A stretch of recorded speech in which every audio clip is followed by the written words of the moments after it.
오늘 말씀의 제목은 그래서 은혜로 나를 부르신 하나님. 한번 따라 하실까요? 은혜로 나를 부르신 하나님. 오늘은 세 번째 제목으로 말씀 은혜를 나누기 원합니다. 이렇게 가면 네 번째, 다섯 번째, 여섯 번째, 일곱 번째 은혜로 나를 불렀다는데 누가 맞겠습니까? 신앙생활을 하다 보면 간혹 가다가 간증하시는 분들이 있죠. 간증하시는 분. 예를 들어서 탈북, 북한에서 탈북 나와서 탈출했다고 할까요? 나와서 대한민국에 정착을 해서 예수를 믿고 자신의 달란트를 가지고 악기를 연주하거나 때로는 춤을 추기도 하고 그러면서 간증을 하는 자신이 만났던 예수님, 변화된 삶. 그러면서 그들은 항상 이런 얘기를 합니다. 하나님이 기회를 주시면 통일이 됐을 때 아니면 북한 근처라도 가서 아직 복음을 알지 못하는 내 동포, 그들에게 볼 때는 내 가족, 내 친척들에게 복음을 전하고 싶습니다. 북에서 나왔기 때문에 그들은 항상 자신이 있었던 북한을 잊지 못하고 그 사람들에 대해서 복음을 전하고 싶어 한단 말이에요. 또 교도소에서 오랫동안 수감했던 사람들, 교도소의 아픔과 상처를 알고 있는 사람들, 이제 만기 출소해서 그들이 예수를 믿고 난 다음에 난 뭘 할까? 그럼 대부분 그 사람들은 어떤 선교를 하냐면 교정 선교를 하죠. 교도소 선교를 하면서 자신의 과오를 저질렀던 그 상처, 그 아픔에 있는 사람들에게 내가 만난 예수 그리스도, 변화된 나의 모습, 그리고 그들에게 새로운 삶을 살아갈 수 있는 이 복음을 전하고 싶어서 열심히 돈을 벌어서 그 돈을 가지고 교도소에 성경책을 또는 그들에게 복음을 전할 수 있는 여러 가지 방법으로 선교를 한단 말이죠. 그러니까 굳이 어떤 다른 것이 아니라도 몸이 아팠던 사람이 예수를 믿고 나면 환자 의료 선교를 한다든가 이런저런, 또 보육원에서 어려서 자라면서 참 힘들고 어려웠던 그런 사람들이 예수를 믿고 나서 자신과 같은 처지에 있던 어린아이들을 돌보고 싶어하는 이런 것들을 보면 어쩌면 그것은 자신에게 주어진 또 다른 사명 같은 것이 아닐까. 또 그 상황 속에서 그걸 아는 사람만이 그걸 하게 된단 말이죠. 왜 바울일까? 사실 이 로마서 강의를 하고 또 갈라디아 강의를 하면서 바울의 포커스를 맞추면서 저 개인도 제가 이렇게 바울에 집중해서 말씀을 함께 나누기는 진짜 이건 또 새로운 세계예요. 사실은 저는 이때까지 설교를 하면서 많은 목사님들도 대부분 그러겠지만 지나간 설교를 반복해서 하거나 가급적 저는 그걸 하지 않죠. 그냥 이번 주일날 설교 끝나고 나면 바로 주일날 책상에 앉으면 다음 주일날이 펼쳐지면서 밥도 먹기 전에 메모를 해버리거든요. 또 마찬가지일 거예요. 수요일날도 오늘 이 말씀을 마치고 내려가면은 또 다음 주 수요일 말씀은 그 자리에서 만들어서 말씀의 영감을 받아서 말씀을 정리하고 또 업데이트하면서 말씀을 들고 올라서는 거거든요. 그러니까 제가 지금 34, 5년을 설교하고 목회를 해도 설교를 쌓아놓은 것만 해도 어디 가서 처박혀 있을지 모르겠지만 그걸 뒤적거리지는 않죠. 또 새로운 말씀이 계속 쌓여지는 것을 제가 경험하기 때문인데, 바울은 지나간 사역 속에 바울의 포커스를 맞춰서 그렇게 깊이 설교해 본 적은 없는데 이제 이 바울 서신을 다시 하면서 로마서, 갈라디아서, 이제 로마서도 이번 금요일에 하면 거의 끝이 납니다. 그러면 새로운 말씀을 바울 로마서에 이어서 고린도전서를 내년 2023년도에는 이어가 볼까. 이왕에 바울을 파서 바울이 외치고자 하는 처절한 목소리를 들었으니까 그 외침을 같이 나눠야 되겠다, 이런 마음의 소원이 있거든요. 성경의 13권 내지 14권이 바울 서신이거든요. 그런데 왜 바울이 해야 되는가 라고 느껴진 이유자는 뭐냐면, 바울이 원래 마치 이북에 갇혔던 것처럼, 감옥에 갇혔던 것처럼 율법에 갇혔던 사람이거든요. 율법에 갇혀서 이게 구원이다, 여기에 길이 있다, 이게 하나님을 잘 믿는 거다, 사람은 이렇게 살아야 된다, 그거를 최고 학부까지 공부를 하고 그 밑에서 훈련을 받고 철저하게 율법으로 무장을 되어 있던 이 바울이니까, 이러다가 이 사람이 예수를 만나고 나서 그 모든 것이 허상이고 허무한 것이고 이것이 깨어져 나가고 자신이 율법의 의로 구원을 받는 것이 아니라 하나님의 전적인 은혜와 은총으로 자유와 용서와 구원을 얻게 되는 믿음으로 구원을 받는 것에 대한 그 삶이 체험지고 나니까 이제 바울의 모든 관심은 뭘까요? 나와 같이 과거에 율법에 갇혔던 자들, 아니면 전혀 율법에 대해서 알지도 못하고 예수를 알지도 못하는 사람, 죄에 갇혀있는, 이방에 갇혀있는, 다른 우상에 갇혀있는 자들을 어떻게 할까? 그들을 위해서 나의 남은 생애를 하나님 앞에 쏟아야 되겠다. 뒤집어 말하면 예수님께서 이방을 위한 나의 그릇이다, 택한 그릇이다 말씀하셨던 것처럼, 그래서 바울의 사역을 보면 왜 이렇게 절절하게 예수 그리스도의 은혜와 은총을, 다른 복음은 없다, 그러니 거짓 교사와 거짓 교훈들 이런 거 절대로 속지 마라, 오직 예수 그리스도 십자가 그 은혜 외에 다른 길은 없다, 이걸 끊임없이 외치고 있는 이유는 뭐냐면 본인이 다른 복음, 거짓 교훈, 율법에 의해 잡혀봤기 때문에 그러는 거예요. 왜 이렇게 몸부림을 치냐면 아주 단순하게 저와 여러분이 계급장 다 띄고 인간 대 인간으로 사람은 어떻게 구원을 받을까? 착한 일을 많이 해야 될까? 절을 한 3,000번 들이받으면서 땅바닥을 치면서 뭔가 네 정성이 가득하여 뭘 이런 걸 해야 하나? 아니면 뭐 그냥 난리를 치면서 요란 뻑적지근하게 뭐라도 행사, 제사 뭐 이런 걸 해야 되나? 과연 인간은 하나님 앞에 어떻게 하면 나갈 수 있을까? 뭐 한 40일 금식을 한 10번 해서 삐쩍 말아서 이러고 나가서야 되나? 도대체 하나님은 뭘 원하실까? 아니, 인간은 창조주를 어떻게 하면 더 가까이 하면 나갈 수가 있을까? 이건 정말 커다란 문제 아니겠습니까? 존재적인 문제고 근본적인 문제거든요. 그러니 이걸 가르쳐 줄 수, 이걸 깨달을 수 있는 것은 성경 속으로 들어갈 수밖에 없는 것인데, 성경에 보니까 하나님께 나아가는 자들은 어떤 사람은 뭐 다 해봤겠죠. 뭐 내가 율법의 의로 깨끗하게 살아서 하나님께서 너 참 깨끗하다, 그래서 행위로 구원을 받으려고도 해봤고, 또 그냥 뭐 재물을 잔뜩 그냥 날마다 재물을 드려서 아유 네 재물이 나의 마음을 감동했구나 하고 뭔가 뭐 재물로 어떻게 하나님께 나아가 볼까 하고, 어떤 사람은 뭐 많이 배워서 막 그냥 하나님 말씀을 많이 배워서 내가 이렇게 많이 아는 사람입니다, 이런 것으로 지식으로 나아가 볼까? 해볼 수 있는 거지만 여러분 생각해 보십시오. 어느 인간이 하나님의 영역에 하나님을 만족시킬 수가 있겠습니까? 제가 어제 한번 말씀드렸지만, 아니 황소 개구리가 비록 지가 이름이 황소라고 할지라도 황소하고 어떻게 게임이 되겠습니까? 아무리 배를 내밀어서 이만하냐 아무리 배를 내밀어도 황소 개구리는 황소만해질 수 있을까요, 없을까요? 절대로 없는 겁니다. 결국은 빵 했다는 이야기는 황소 개구리는 황소가 아닙니다. 피조물은 절대로 제 아무리 어쩌고 저쩌고 떠들어도 창조주를 알 수가 없는 거지.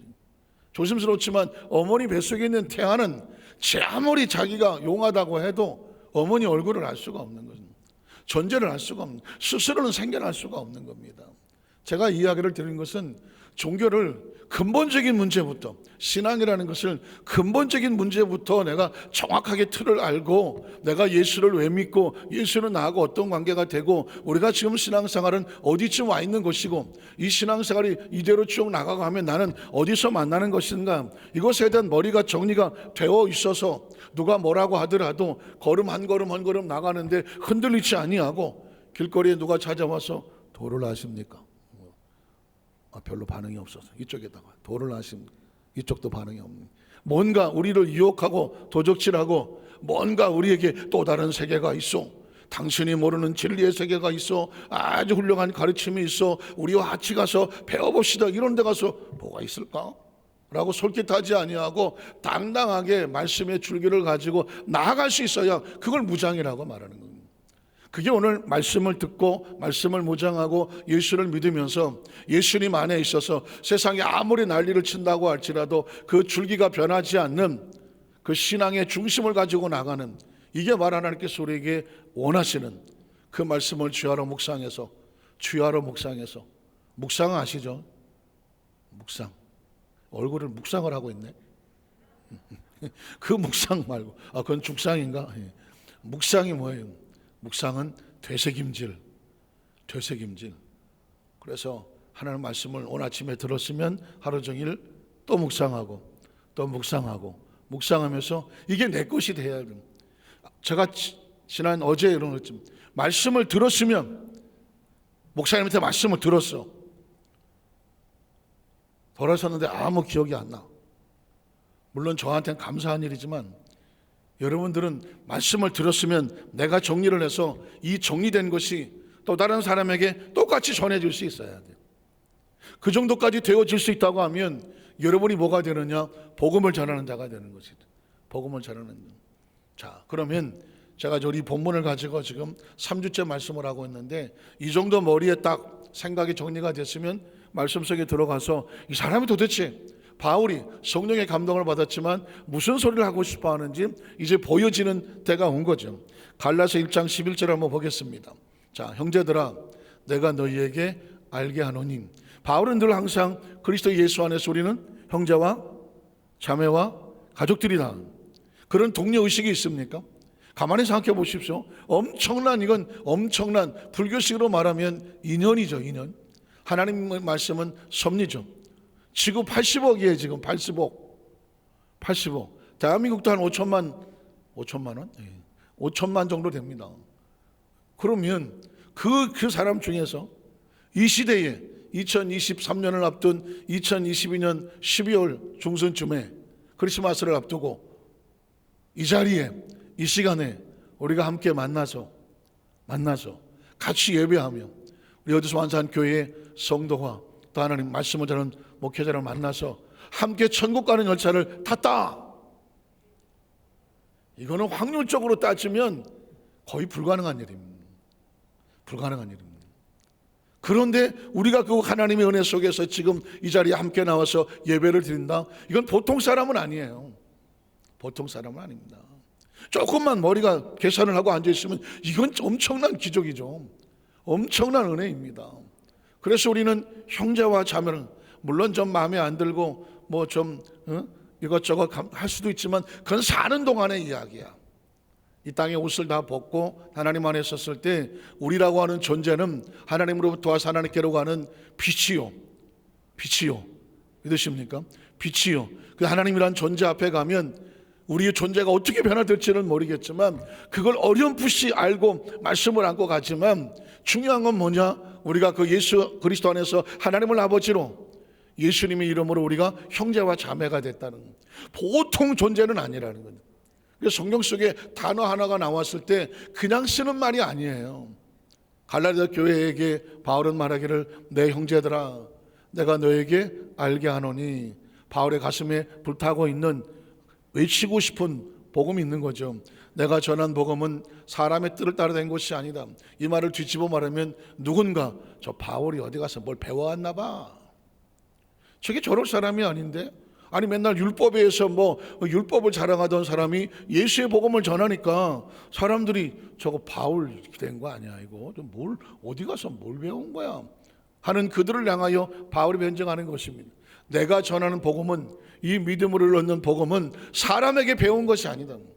사람의 뜻을 따라 된 것이 아니다. 그 다음 절을 보면 이는 내가 사람에게서 받은 것도 아니다. 누구의 영향력을 받은 것도 아니다. 또 그 사람에게 배운 것도 아니다.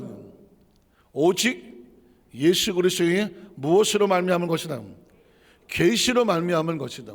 그러니까 자신이 어떤 의도와 노력으로 한 것이 아니라 하나님이 눈을 열어주심으로 발견하게 된 것이라.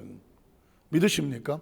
이 이야기는 뭐냐면 이 믿음으로 구원을 받고 은혜의 복음을 전하는 것이, 아유 바울이 저쪽 학교를 나와서 그래, 아유 바울이 그 교수한테 배웠잖아, 그 교수는 그런 거 주장하는 사람이야, 그래서 그 배워서 저러는 거야 라는 소리를 듣고 싶지 않은 거죠.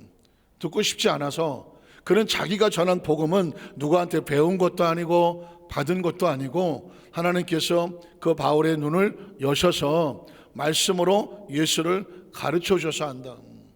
제가 조금의 비유가 될지 모르겠지만 어느 날 제가 창세기 17장에 있는 말씀, 여기 우리 교회 목표로 써놓은 것 중에 뭐냐, 저건 또 크리스마스로 바뀌었네. 저 밑에 파란 거 아시죠? 보면 하나님께서 어느 날 창세기 17장에 하나님께서 아브라함과 대화를 하시는데 내가 나의 언약을 너에게 주고 내가 너로 번성하고 장성하며 그로 창대하고 충만하게 하리. 수천 번도 더 들었던 이야기죠. 하나님은 아브라함 만나면 맨날 그런 얘기 하시니까 오늘도 뭐 그러나 보다 였었어요. 어느 날 성경을 계속 좀 말씀을 묵상하는 그게 그냥 습관이고 저한테는 그게 최고의 희열을 느끼는 순간이고 근데 제가 막 흥분하는 시간이니까 그 말씀을 묵상하고 있는데 내가 너에게 나의 언약을 주고 갑자기 왜 이 성경에 언약이라는 단어가 왜 이렇게 많지? 하나님은 아브라함을 만나서 언약을 뭐 이삭을 주고는 모르겠는데 언약을 주고 언약을 준다? 그래서 창세기 1장부터 다시 뒤지기 시작하는 거죠. 그랬더니 하나님께서 이게 다 약속인 거야. 다 약속. 에덴 동산도 약속이라고 말씀을 드렸잖아요. 아담과 하와에게 너하고 나하고는 약속의 관계야. 선악과는 약속의 표징이야. 네가 선악과를 손대지 아니하면 내가 에덴의 모든 것들을 너희가 먹을 수 있게 해줄게. 이건 허용이잖아요. 약속의 내용이 보장이 된 거거든요. 그런데 선악과를 네가 손을 대면 이 모든 약속이 깨어져 나가고 정녕 죽으리라 그랬거든요. 그러니까 하나님과 우리는 약속의 관계였던 거예요.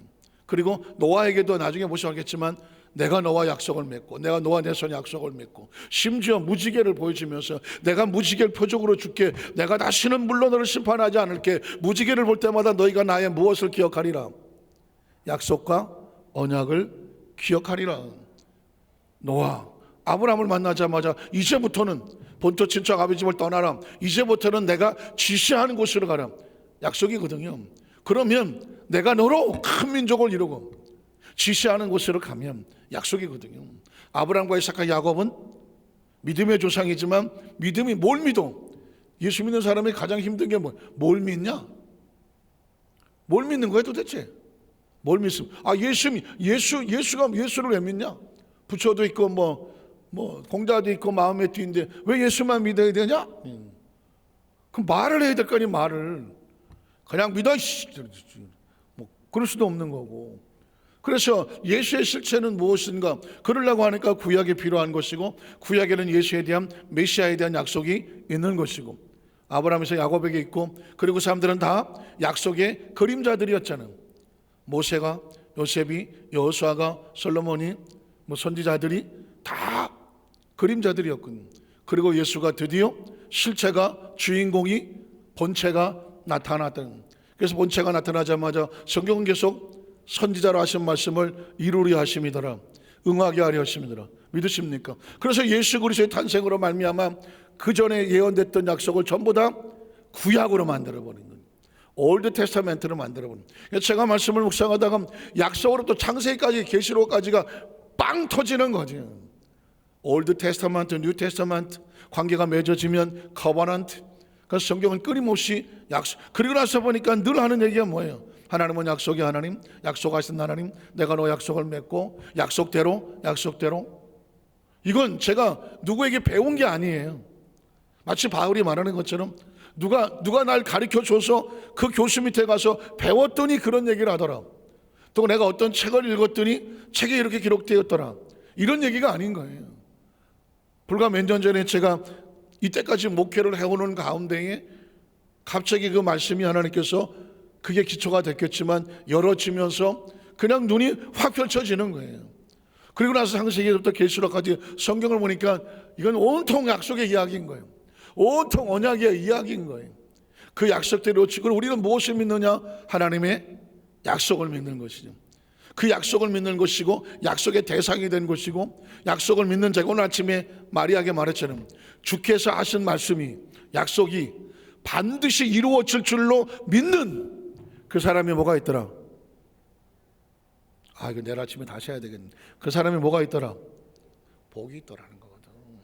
이게 크리스찬의 정의라니까요. 아주 단순해요. 크리스찬이란 뭐냐? 하나님이 말씀하신 그 약속한 것이 어떻게 이루어진다? 어떻게 이루어진다? 요즘은 반드시지만 옛날 어른들은 반드시 이루어진다 그랬어요.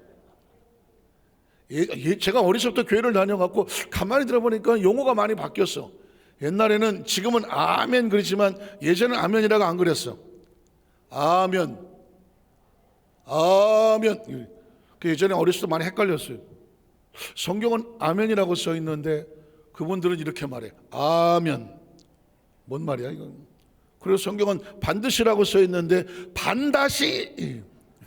이게 모음이 그냥 자기들이 하시고 싶은 대로 하시는 것 같아요. 어쨌거나 뜻은 같아요.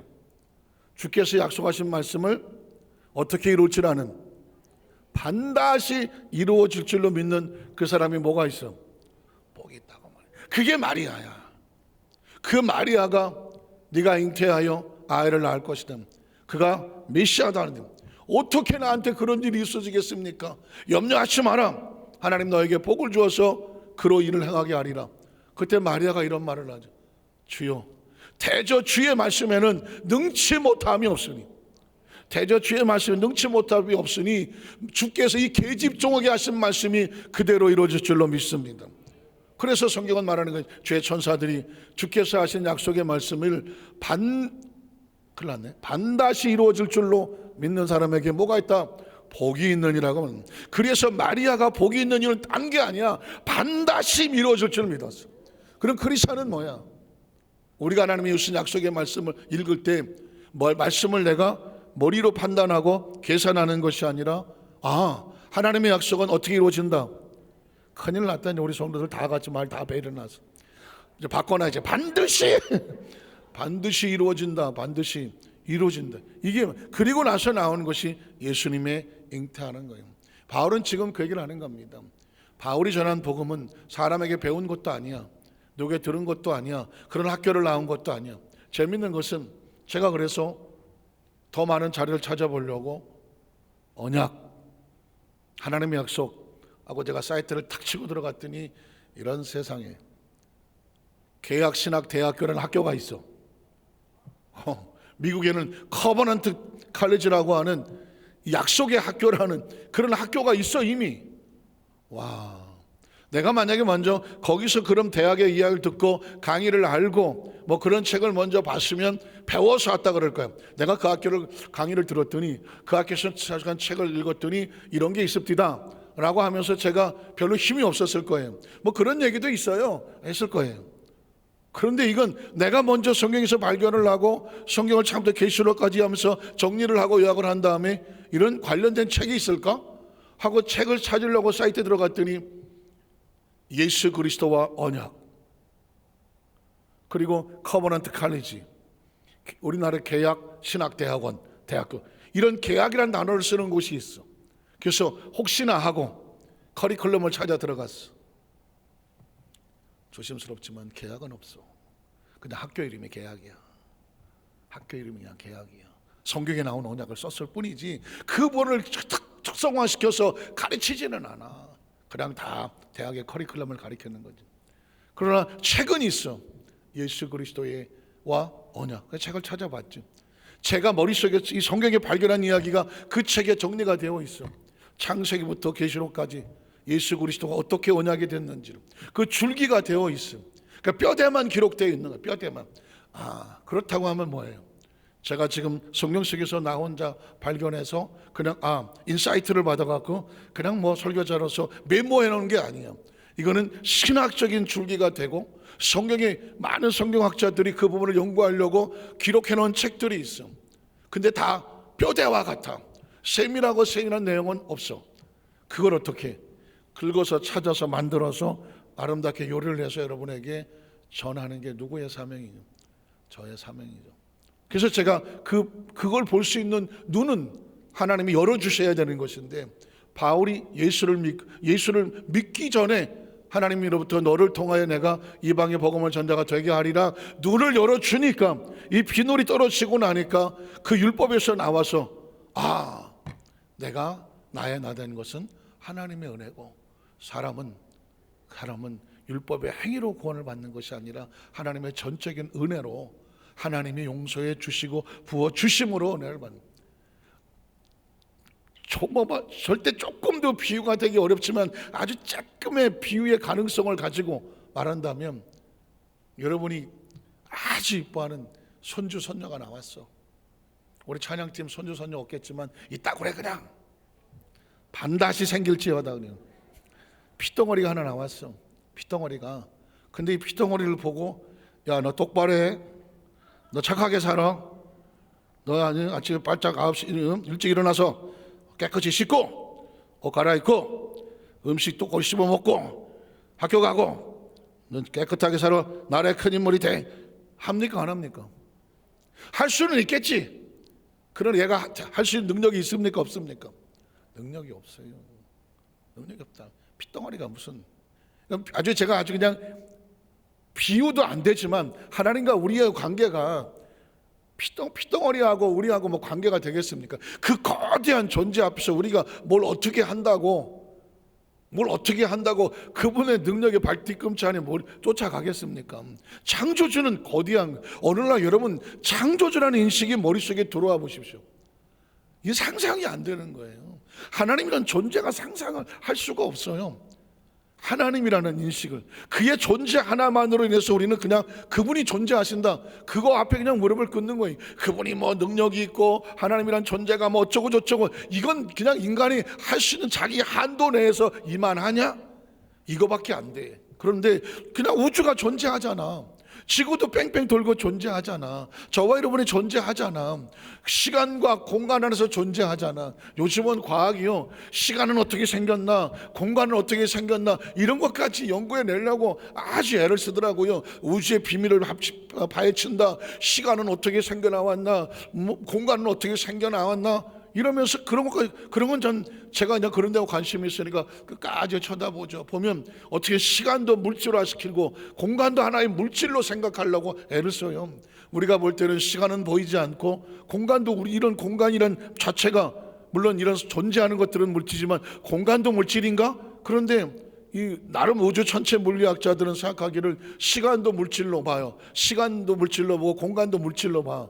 그러면 우리보다는 머리가 좋은 사람이니까 얘기 안 하겠지만, 그렇다고 하면 존재하는 모든 것들은 뭐가 있어야 돼요? 창조주가 있어야 되는 것이죠. 그러니까 우리는 그냥 하나님 앞에서, 그 존재 앞에서 무릎을 꿇을 수밖에 없는 게, 하나님을 좀 더 알아갈수록, 조금 더 알아갈수록 우리는 그냥 그 앞에 그냥 무장하자예요. 전적으로 맡길 수밖에 없는 거예요. 전적으로 맡기고, 그리고 그분을 인정하는, 그분의 약속 하나만 믿어주면 돼요. 그 피덩어리 아이에게 할머니 할아버지든 누가 됐든 간에 얘한테 요구하는 건 뭐예요? 내가 경험이 없으신가? 내가 네 할아버지다, 내가 네 할머니다. 그러면 물론 괜찮아요. 저도 할머니 할아버지 아직 안 돼봐서 몰라 나는. 그런데 그 피덩어리가 딱 태어나면 뭐라 그럴 것 같아요? 내가 네 할아버지야, 내가 네 할머니야. 그러면 이 아이에 대해서 내가 할 수 있는 한 이 안에서 뭘 하고 싶어? 뭘 하고 싶어? 이거 내가 할 수 있는 한 내가 너한테 다 해줄게, 다.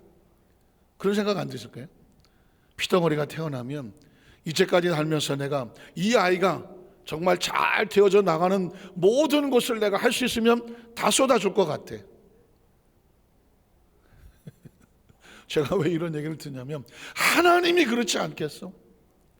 하나님이 자신의 형상과 모양을 닮아서 진짜 천에 하나 만에 하나 뽑아서 이 땅에 존재하게 만드는 이 꼬물거리는 이 하나님 보시기에 이 존재들이, 이 죄악이 그냥 만연하고 그 조금만 하면 시궁창에 처박기 쉬운 이 세상에서, 갈수록 그런 세상에서 믿음으로 살겠다고 몸부림을 치면서 하나님을 찾고, 이 하나님을 알 수 있는 감각도 희미한데, 인간이 어떻게 그 하나님을 찾고 하나님 앞에 나와서 하나님의 이름을 찬양하고 예배하고 그 아들 예수 그리스도에 대한 이 은혜를 안다고 와서 하나님 앞에 꼼찔거리고 나오는 이런 모습을 보면 하나님 보시기 어떨 것 같으냐고.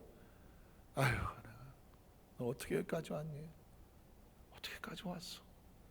그 어려운 환경 가운데 어떻게 그 예수 믿는다고 하나님이라는 인식을 하고 그 인식 앞에서 이렇게 하고 와서 견디고 왔어. 아유야, 하나님은 우리를 머리로 만나실까요? 가슴으로 만나실까요? 하나님은 가슴이에요. 어느 날 제가 강단에 섰는데 우리 성도들 한 사람 얼굴을 보니까 아이고 세상에 나가서 지 멋대로 그냥 엉망진창 살다가 내비둬 이대로 살다 죽을래? 엉망진창으로 살아가는 이 세상 속에서 어쩌자고 하나님을 만나서 예수를 믿고 믿음으로 살아보겠다고, 세상과 타협하지 아니하고 하나님의 말씀에 대한 영적인 감각이 있어서 하나님을 인식을 해서 하나님 앞으로 안으로 들어와 예배하고자 와 계시는 모습을 보면 그냥 가슴이 뭉클거린다는 거예요. 가슴이 뭉클거리는. 여기 나오기까지 여러분 결코 쉽지 않잖아요. 오늘 아침에 새벽에 들나 조금 졸다가 벌써 10시가 다 되는 또 새벽에 나왔어. 오늘 어쩌다 보면 또 일찍 주무시는 내일 아침부터 새벽에 또 나와. 가만히 삶을 살아가다가 보면은요, 예수를 믿고 살아간다는 이 땅의 삶의 모습이 좀 더 의롭게 깨끗하게 하는 믿음으로 살아보려고 애쓰는 모습이요, 여러분 자신은 모르지만 하나님이 보신다면요 눈물만 날 것 같아요. 제가 여러분 보기에도 그래요. 믿음으로 살려고 애를 쓰고 여러분 그 눈물과 땀과 정성은 누가 하신다? 확실합니까? 왜냐하면 난 참 요즘 새로 배우는 게 많아요. 마리아도 별로 마음에 안 들었다가 오늘 아침에 서울 말씀 묵상하다 보니까 아이고 마리아가 아유 누님, 네 그러려고 그랬어. 내가 누님이야. 주께서 하신 말씀이 반드시 이루어질 줄을 믿는 여인에게 복이 있도다. 어이 마리아가 이런 사람이었네. 마리아를 다시 보기 시작하는. 바울도 썩 그렇게 바울에 비하면 그렇게 마음에 내키지 않았는데 바울도 가만히 보니까 이 사람의 마음이 절절하네. 나같이 율법에 빠지고 그리고 형식에 빠졌고 남을 비판하고 정죄하고 나같이 깨끗하고 똑똑한 놈 있으면 나와보라 그래. 그리고 고고하게 살았던 바울이 예수님의 복음 앞에 꼬꾸라치고 나서 왜 이렇게 성경에 그는 절절한가? 왜 나는 그 십자가 앞에서 나의 지나간 모든 것들을 다 배설물로 버렸다고 하나? 나는 죄인 중에 괴수라고 자기를 그렇게 얘기하나? 알고 봤더니 그 처절한 자기의 밑바닥을 보았고 그곳에 건전한 하나님의 은혜를 알았고 그리스도의 은총을 가슴에 절절하니 이 사람이 바울이 성경을 기록해 놓을 땐 그걸 안 할 수가 없는 거예요. 여러분, 저는 우리 여도수 만삭교회 성도들에게 여러분에게는 귀로 설교를 할 수밖에 없죠. 귀가 듣게 할 수밖에 없지만 저는 말씀을 들을 때 귀가 아닌 하나님은 입으로 말씀하지 않는다. 하나님은 마음으로 말씀한다. 저는 우리 성도들의 가슴 속에 그냥 하나님의 마음이 절절했으면 좋겠어요. 왜냐하면 사람은 귀로 들으면 판단하지만 마음으로 들으면 마음이 움직이면 아무리 힘들고 어려워도 견뎌낼 수 있어요. 계속 읽어볼게요. 그 다음 절을 보면 내가 이전에 유대교에 있을 때 보십시오. 이제 바울이 지나간 과거에 잘못된 것을 고백하는 거예요. 유대교에 있을 때 행한 일을 너희가 다 알고 나의 과거를 알지 않느냐? 하나님의 교회를 심히 어떻게 했고 박해했고 멸하고 또 내가 내 동족 중에 여러 연갑자보다 다른 사람들보다도 유대교를 지나치게 믿었다.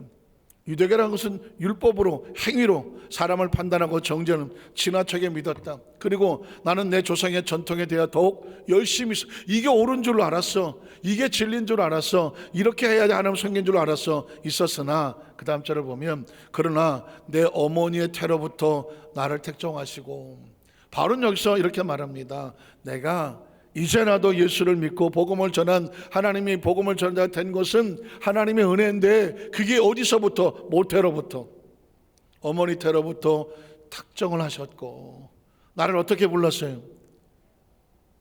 학교가 좋은 데 나와서 시험을 잘 봐서 인물이 좋아서 또 인물 좋다니까 또 내 얘기 하나 뭐가 좋아서?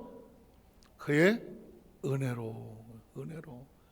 바울은 세상적으로 자랑할 게 아주 많은 사람이거든요. 최고 학부를 나왔고 수재 중에 수재고 이스라엘 사람이면서 유대인이면서도 로마의 시민권을 가지고 있고 당시에 이 바울은 세상적으로 비교해서 누구도 비록 좀 외모가 조금 좋지 않았다 그런 얘기는 있지만 어쨌든 대단한 사람들이었는데 바울은 이 하나님의 은혜 앞에 자신을 꼬꾸리며 절대로 자기의 어떤 것도 자랑하지 않아. 나는 하나님의 은혜로 그가 나를 어떻게 했다? 불러주셨어. 은혜로 나를 부르신 이가, 그 다음 절에 보면 그의 아들이 누구예요? 예수 그리스도를 어디에 전하기 위해? 이방에 전하기 위해. 사도행전 1장부터 12장까지는 베드로가 예루살렘과 유다와 사마리아, 그리고 바울은 로마의 시민권을 가졌다고 말했죠. 그래서 그는 유대 말도 잘하고 로마의 말도 잘하는, 당시 통용되는 라틴어든 모든 면에 있어서 그는 탁월한 사람이었기 때문에 너는, 베드로는 국내용, 바울은 해외 선교용 해서 바울은 이방에 복음을 전하기 위해서 그를 내 속에 나타내시기를 기뻐하셨다. 예수 믿는, 아까 제가 그랬습니다. 여러분의 가능하단 제가 말씀을 선포하면 그 말씀은 여러분의 머릿속에 사고가 되고 의식이 되고 무장이 돼서 우리 목사님이 이렇게 말씀하시더라 라고 혹시라도 다른 사람들에게 그것을 전할 수 있다면, 내 속에 역사하신 예수 그리스도의 복음의 은혜가 여러분 속에 들어가서 여러분 속에서도 예수 그리스도의 역사가 나타나기 원하여 또 다른 사람에게 전달해 줄 수 있다고 하면, 거기까지 갈 수 있다고 하면 우리 어디서 만산교회 성도들은 모두가 사역자지, 모두가 사명자라니까. 사실 거기까지 도전하셔야 돼요. 거기까지 도전하셔야 돼요. 자, 나한테 기뻐하셨을 때에 그 다음 절에 보면 내가 곧 혈육과 의논하지 아니하고, 내가 이 사명을 위해서 나올 때에 누구를 찾아가서 해야 될까요 말할까요 하고 의논하지 아니하고, 또 그렇죠? 제가 이제 여기까지 끊어서 그래요. 의논하지 아니하고 어떻게 했다는 거예요? 하나님의 말씀에 순종하여 전투하게 하나님의 인도하심을 받아 여기까지 왔습니다. 이게 누구의 고백이에요? 바울의 고백이죠. 말씀을 정리하기를 원합니다. 제가 그랬죠. 왜 바울이 해야 되는가? 어쩌면 하나님께서 이 특별한 상황 가운데 이게 아니오하는 것을 먼저 경험을 했습니다. 그리고 은혜를 충만하게 받았습니다. 누군가를 자기 위치를 정확히 알았습니다. 그러니까 뭐가 있느냐? 힘이 생기는 거죠. 힘이 생겨서 나가서 복음을 목숨을 걸고 전할 수 있게 되는 거죠.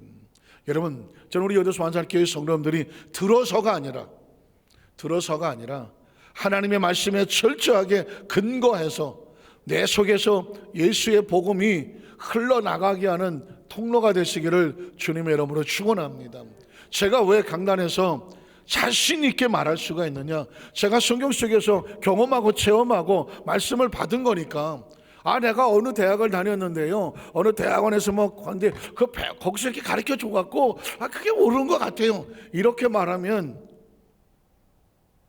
제가 자신이 없죠. 들은 걸 말하는 거니까. 그러나 성경을 하나님이 열어주셔서 발견하고 창세부터 계시록까지 말씀이 뚫려서 그것이 구슬과 같이 이어져서 그 말씀이 머리부터 발까지 해서 이젠 저를 누가 건드리면 4차원이 나오고, 4차원 시조 영성은 우리 조 목사님 통해서 철저하게 가슴에 새김바 되어지고, 그리고 이게 나아가서 알고 보니까 하나님의 말씀에서 나온 거예요. 4차원의 영성은 말씀에 근거한 하나님의 꿈, 말씀에 근거한 하나님을 믿는 믿음, 말씀에 근거한 하나님의 생각, 말씀에 근거해서 선포하는, 뭘 선포하냐면 약속을 선포하는 거니까 이게 4차원의 영성이 되는 거예요. 4차원의 영성을 제가 조심스러워하는 것은 뭐냐면, 하나님의 약속에 근거하지 않은 4차원의 영성은 무서운 무기가 될 수 있습니다. 왜냐하면 마귀도 꿈을 사용하거든. 마귀도 생각을 들어오고, 마귀도 자신에 대한 믿음을, 아까 오늘 새벽에도 말했지만 이단들은 성탄절을 아주 싫어하잖아요. 슬픈 날, 실패한 날. 왜? 가만히 생각하니까 예수로 완성됐다고 하면 이 교주들이 갈 데가 없어. 그런데 하나님의 약속이 예수를 통하여 완성된 게 아니라 예수를 실패자로 뒤로 빼버리고, 그리고 내가 재림 예수야, 내가 보혜사 성령이야, 내가 예수 대신 왔어. 자기를 가짜 예수로 뒤로 매기려고 하니까 예수를 무너뜨리는 겁니다. 그런데 이 약속을 모르니까 예수를 믿지 아니하고 교주를 믿고 앉아갖고 나중에 가서 패가 망신하는 거죠. 말씀을 정리한다고 말씀을 드렸습니다. 우리 여도수 만산교회 성도님들, 제가 뭐 한 번에 다 말할 수는 없고요. 앞으로 계속해서 강단에 선포되는 말씀은 철저하게 하나님의 약속이 어떻게 이루어져서 우리의 삶 가운데 어떻게 끌고 가는지 그 약속을 가슴에 끌어안고 철저하게 무장해서 아주 조심스럽지만 우리 여도수 만산교회에서는 여러분이 우리 교회에 오셔서 이 말씀으로만 끊임없이 잘 따라오시면 적어도 하나님의 약속에 여러분은 전문가처럼 말씀을 같이 통달하고 말씀으로 무장해서 누가 어떻게 당신은 무엇을 믿습니까? 라고 말할 때 여러분 속에서 하나님의 약속이 예수 그리스도를 말미암아 완성되어가는 복음을 전하는 여러분들도 약속의 복음의 주인공이 되시기를 주님의 이름으로 축원합니다. 기도하겠습니다. 하나님 아버지 감사합니다.